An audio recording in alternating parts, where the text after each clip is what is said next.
to this week's Drinks While Looking at Framed Art in My Apartment, also known as Drinks and Frames. My name is Julie Fesco, and I am the co-curator of my Brooklyn apartment art collection. Today, we will be looking at a print by the French painter and founder of the Impressionist movement, Claude Monet.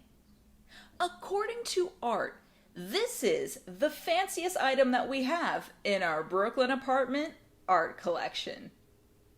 But before we take a closer look at this framed art, we will be pairing this discussion with a glass of red wine because it's French and classy. So cheers.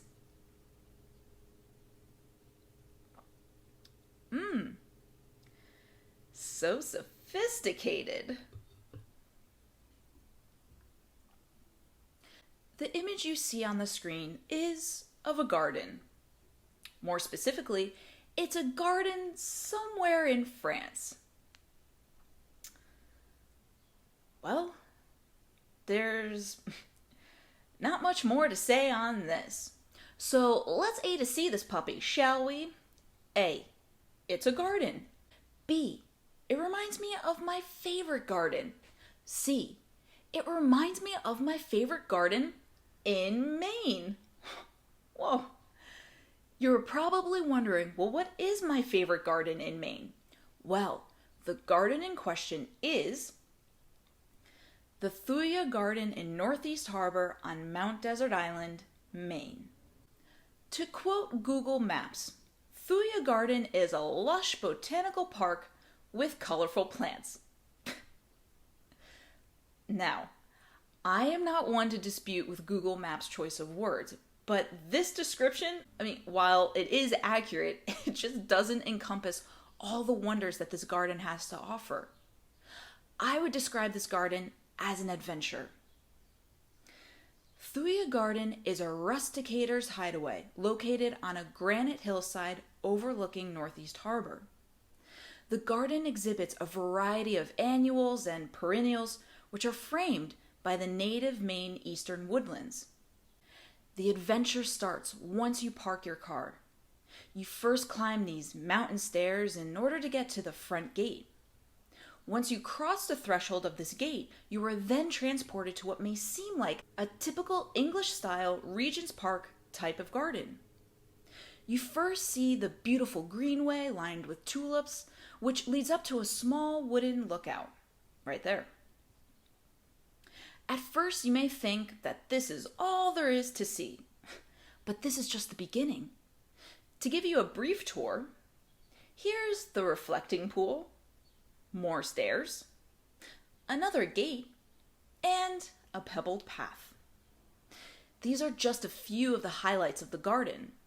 Playing manhunt as a kid in this garden was a dream. My first memory of this garden was running around the secret paths to avoid getting caught. I remember this one time when the game was over and I decided to go horseback riding on my air horse, as one would, around the pebbled path that encircled the perimeter of the garden. I would ride the horse through this path towards these flower beds, then over to this rock monument, and follow the path to the well, where I would stop and look down the well to see all the coins at the bottom of the cool, clear water, and think about this scene in the Goonies.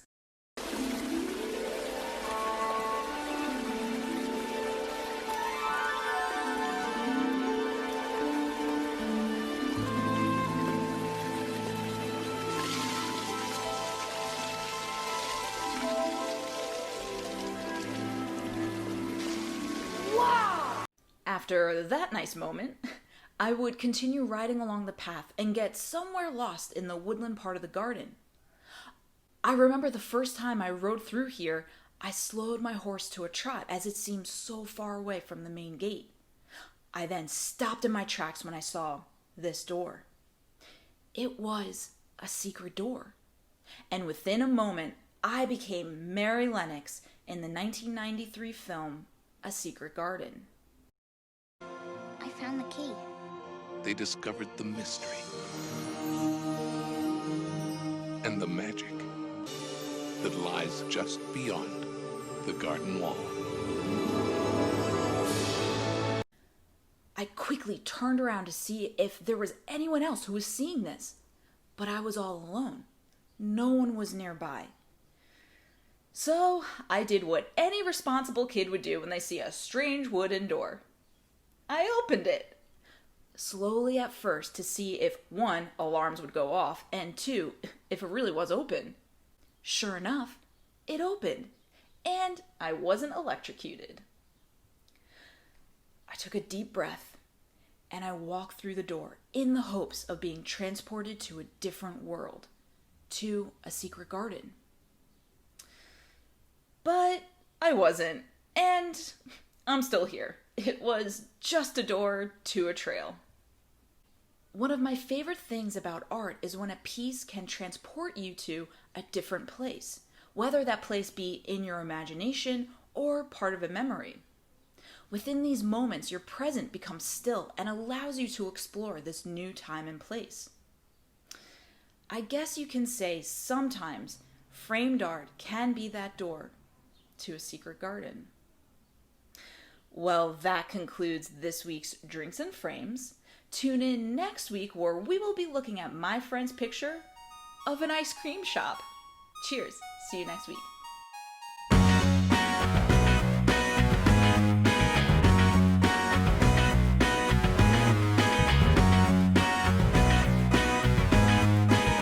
Ken's Steakhouse. That was the one fancy restaurant we all looked forward to dining at on these main trips. I myself loved the gigantic salad bar that was usually the length of the dining room itself.